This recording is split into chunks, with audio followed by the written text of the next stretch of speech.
Good evening, viewers. You all are with us tonight. At our YouTube channel, Seeking of Values. This program is broadcasting from Canada, Toronto. John Shuman Gomez is at the backstage. I'm myself, Leonard Palmer, is in Maryland, and today our guest is Brother Christopher Milano. Our theme tonight is Life is a Journey, Discovering the Call of God. And our slogan is, Here I am, O Lord. Hello, Chris. Good evening. Hi, good evening. Thanks for having me over. Oh, it's always a pleasure. Thank you for your time. I know as a seminarian, you are busier than us. You are always in a routine life, though you were able to find some time for us. So, Oh yeah, happy to be here. Thank you. how's everything going? Everything's going well. Today is Tuesday. Yesterday was my first day of the semester, even though the semester has already ended. Today, we are starting philosophy classes. So here at Catholic University of America in Washington, D.C. Oh, I see. Yeah, Good. exciting. So, Chris, today we are focusing on our life. Life is our journey. We are discovering the call of God in our lifetime journey. So, as a seminarian, what do you think? How you are still seeking for the God, trying to discover the God's call? Oh yeah. Well, just because I'm a seminarian doesn't mean that we stopped listening to God, no. So I think through my whole life, you hear in different ways. So you hear, right? You can hear with your ears, but you're also hearing through life experiences. You're also hearing through the actions or the responses of your friends and family along the way. So there's many ways in which I have to be attentive to the working of the Holy Spirit in my life. So yeah, in terms of discernment, it took me 15 years to decide whether or not to join a religious order, religious community. So I started when I was in the university, at the University of New Mexico in Albuquerque. I was an undergraduate, and I was involved with the university chaplaincy for many years. From then, I thought that was when I first thought I was gonna enter religious life.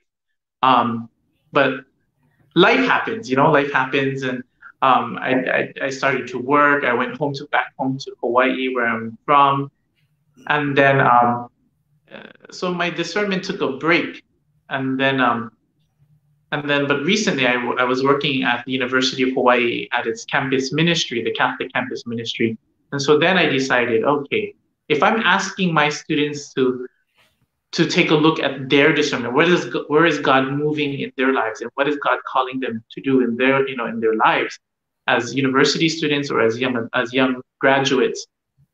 Why am I not also looking into this? Why am I not being open as I am asking them to be as open? So when I started thinking about that, I was like, wow, oh man, what I was thinking 15 years ago started to come up again, and I'm like, oh man, maybe I am still being, maybe I'm still being called. So it took about a year of discerning whether or not to apply. So I applied, and then I get accepted. And then being accepted means that you come into novitiate, which is the first year out of 5 or 6 years. So it's not, it's just the first year. Mm-hmm. So let me bring you back to your past a little bit. Sure. So, as I know about yourself, is like you worked internationally somewhere. Do you want to elaborate about that? Why means how you you went there? What was the purpose? Yeah. Right. Yeah. So I mentioned when I was in university, I was part of the Catholic Campus Ministry, and that was called it was the Aquinas Newman Center in Albuquerque. And one of our annual things, one things we used to do is go to a conference, a national conference, which is the National Catholic Student Coalition. And that coalition of students were part of an international body of students in Pax Romana, which is the International Movement of Catholic Students. And I started doing work at the national level, especially with the Millennium Development Goals, looking where Catholic spirituality of action and this legal framework of the Millennium Development Goals were working in hand. You know, there's society and there's faith, but then sometimes people keep it apart. What I was doing as a university student was trying to bring them together. And then I started doing volunteer work at the United Nations for about a year and a half. And then eventually I was elected to the international team. I was the Secretary General of the International Movement of Catholic Students. And we were based in Paris. So I was there from 2007 to 2012. Oh, wow. Yeah, a long time. So tell us one of the greatest memory during the time. One of the best memories. Oh, there's so many. But you know, okay, so actually some of the best memory is not necessarily the work that we do, but the community that we build, you know. So whenever we have guests come over or from around the world, like we would have people visiting from Korea, we'd have people visiting from Africa, we'd have people coming from Latin America. So we were always receiving many guests. And I think that for me, the most vivid memory is when we sit down at table, you know, when we're sharing food, because when we talk about food, Paris is too expensive. So we don't go out, you know, it's too expensive. Why would we do that? We can cook at home, eat something that we're familiar with, and then we know it's healthy. As we know, to being a Secretary General of IMCS, it's not just like you are getting a job. It's not like that. It has a process, I believe. You had to get that mandate through elections and stuff, I believe, right? That's right, yeah. So in that case, I would say that already God has a call in your life. Like, how many countries are involved with IMCS? At the time, I think there were about close to 80. So there were close to 80 different countries, and so yes, so we had to discern. So that's one of another thing in which we had to discern. We didn't put ourselves up for candidacy because it was something that we wanted to fulfill, you know, like politically or economically. We were called to be missionaries. We were called to be called missioners. So we were there on behalf of people who we are representing. So the different 80 different countries would send delegates, and they would all come up with a platform. You know, so we had 5 or 6 different things that we had to focus on in terms of our platform, like for example, access to education, interreligious dialogue, social justice things in general.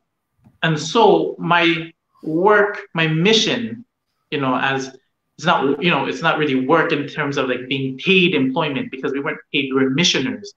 We had to discern, we had to understand for us, what is the Spirit calling us as students, how to act in the world, how to bring about change, how to share the stories from the grassroots level at the international level, and then how to bring the policies from the international level, and how are we going to share them with the people and with the students in the base communities.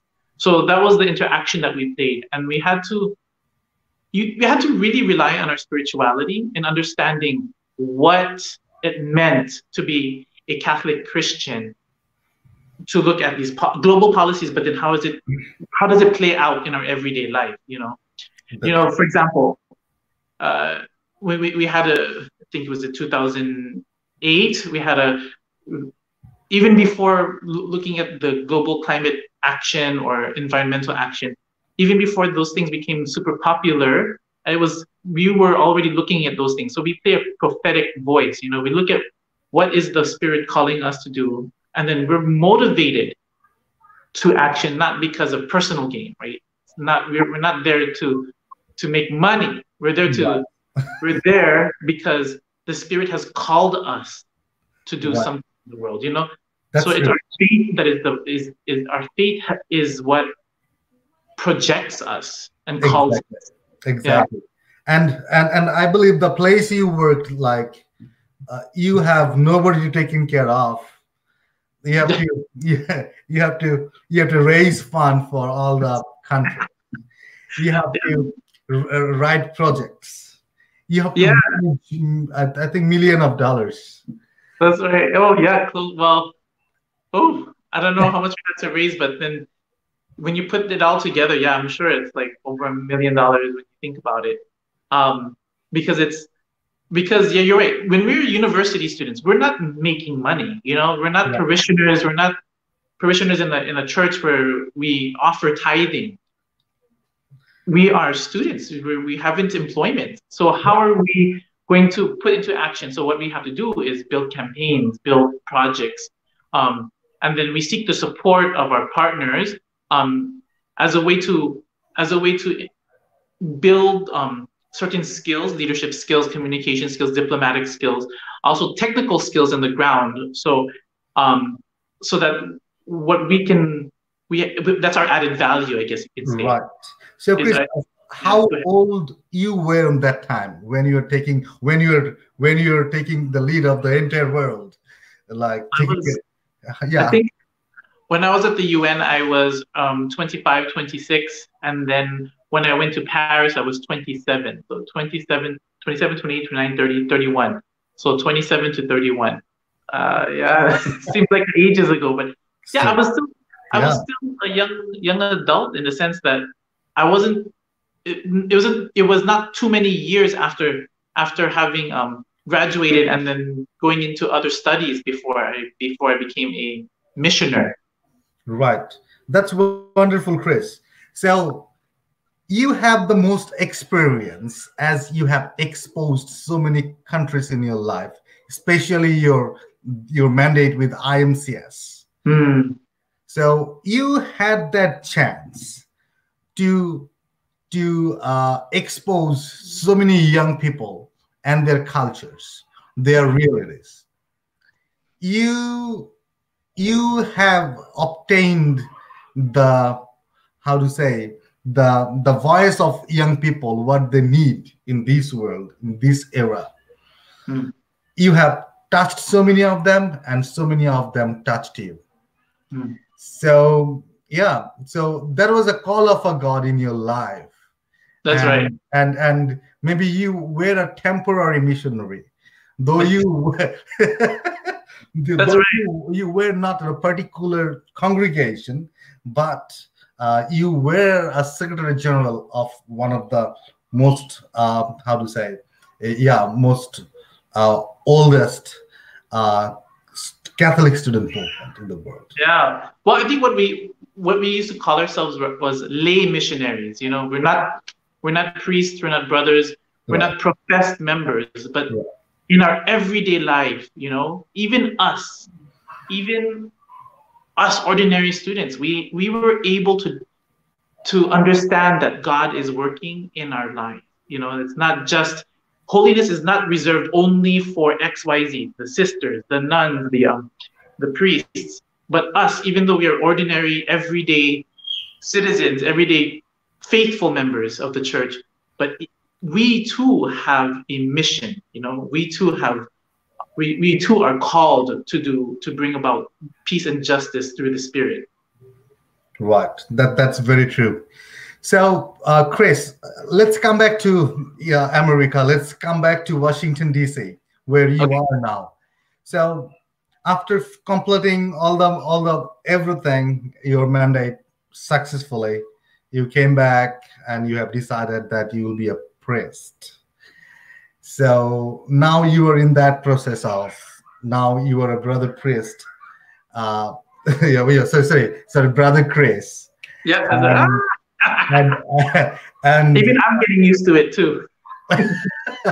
yeah, and you are a seminarian, so seminarians are called as a brother too. All right. So when we are in United States of America, when we are working as a missionary, now you are a missionary. So what do you think about the families? What do you think about the young people? Do you think they're in a right track in terms of their values, in terms of their family life, or what do you think to find out their vocations, to develop them much more? What is the current need according to your field? Yeah. You know what's really interesting is that we live in an era of abundance, and we have so many options. So even options of that young people now have options that I never had when I was growing up. So are they on the right track? I think when we ask that, we also we say that, wow, they have a lot of opportunity. The question I have is, how are we as community shaping each other so that we are accompanying young people so that they understand that, where they are is not because they got there by themselves.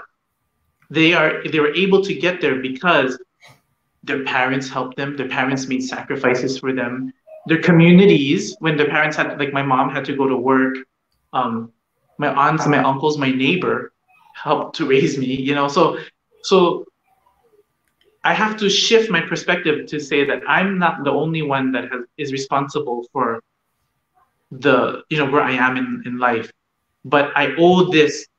I give thanks to this because I have so many other people who are also contributing to my life. And if I can keep that perspective in life, then I think I'll have a more, I'll understand my work to be different, and in a sense that it's more compassionate.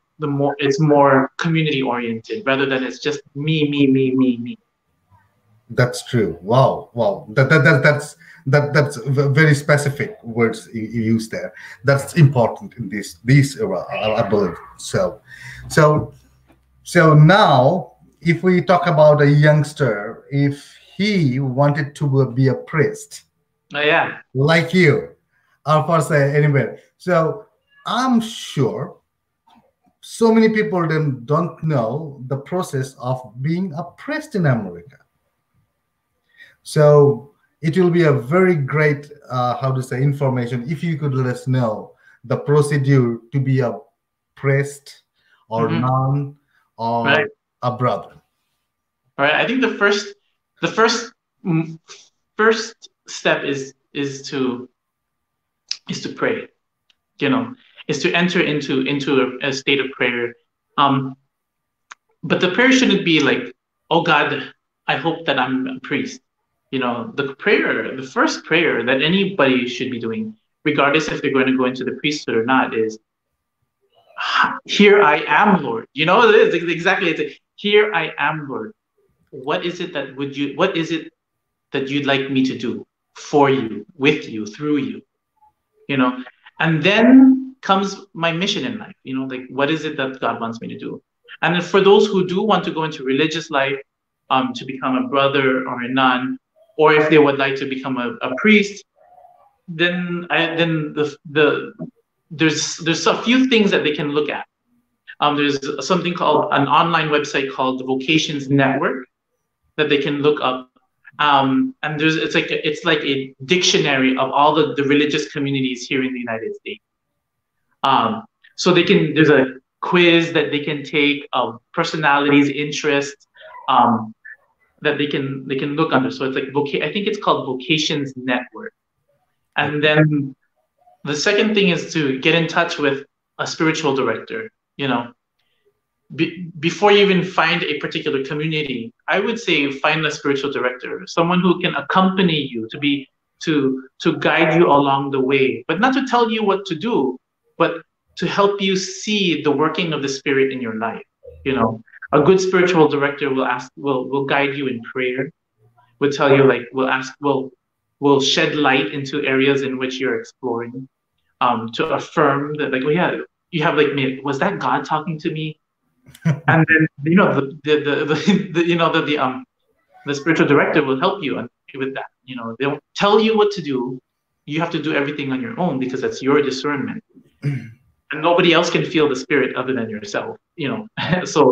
So and then getting in touch with a vocations director, whether it's a diocesan vocations director. So if I lived in, for example, in Honolulu, naturally I would go to the Diocese of Honolulu for a vocations director. But if I'd like to live in community, for example, if like as in my case, I enjoy living in community, and I follow a particular charism, which is a particular gift which the community has. I contacted Father Da Chan, who is the vocations director for the Paulist Fathers. From there, we would talk about interests, some kind of previous experiences that I've had, and I have all these questions. Asking the questions like, what does it mean to be a Paulist? What is the history of the Paulist? So you have this interchange with the vocations director. Wow.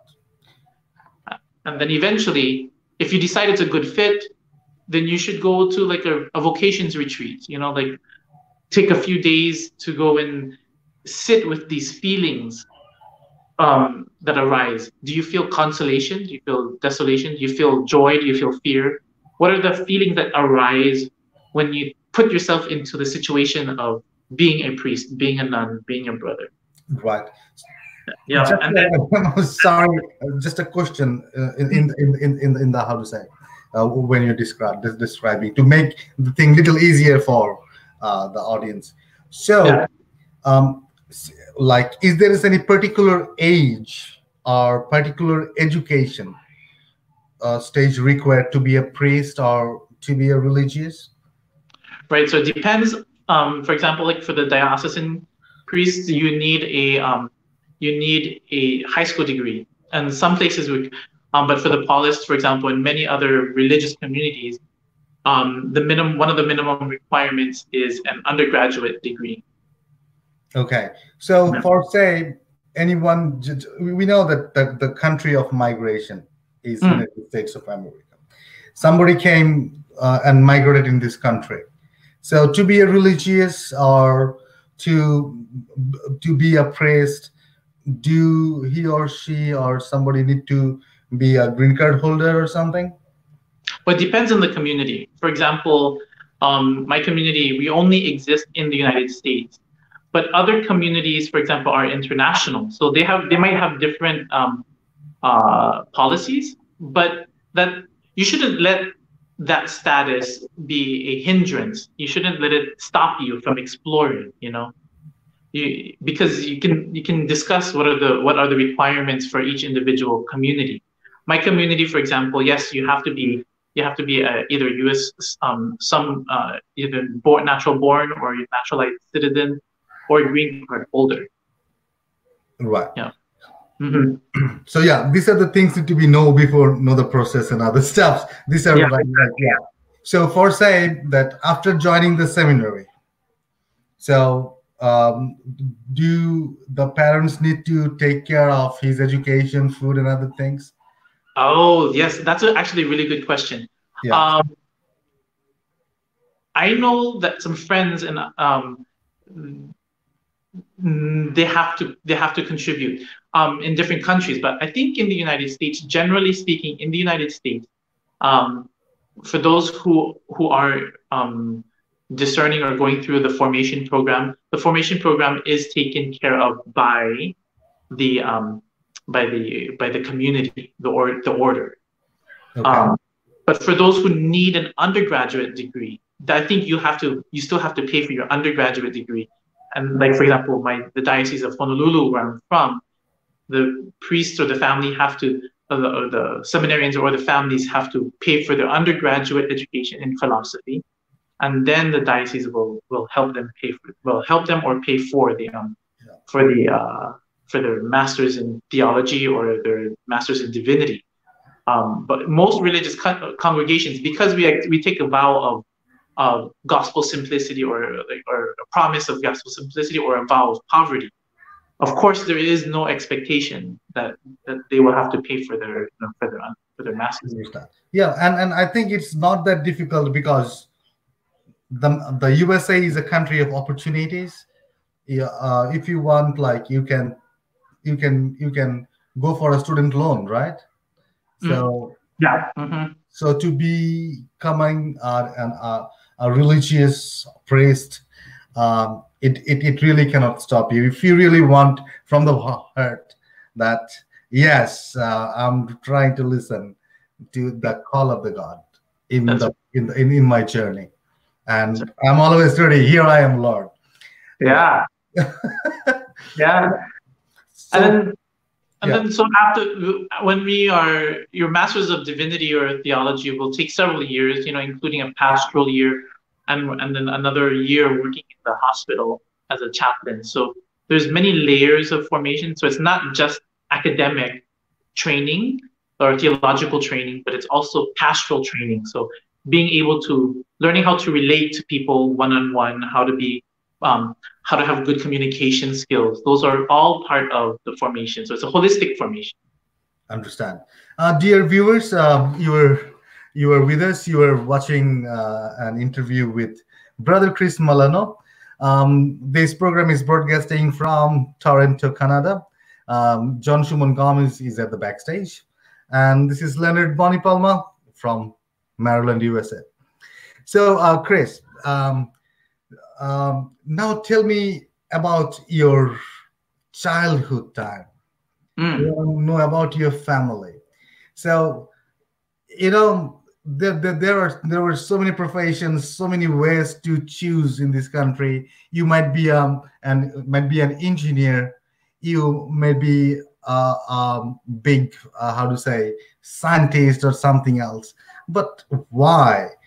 We can see that in your life journey, that there is always a touch of service, an attitude of service involving with the society. So what do you think? Who is your inspirator? I would say my grandmother. Oh, okay. My grandmother was born in the Philippines, and then she came over to the United States as a farm worker, working in the pineapple plantations. Her, along with my grandfather, moved to Hawaii as working in the plantation, pineapples. They sacrificed a lot. They gave up their livelihood in the Philippines. They left behind their entire family, going to a place where they don't have many friends or they didn't know many people. But they made a living for themselves. They raised a family. My mom was born, and then my mom had a family, myself and my siblings. How can I not be thankful for their sacrifice? So but I can't pay them. There's no money in the world that I can give to them to show my thanks, to show my appreciation for them. So for me, my way of showing appreciation for them is to live out the legacy that they gave me, that they instilled in me, the values that they passed down from working hard, keeping the family together,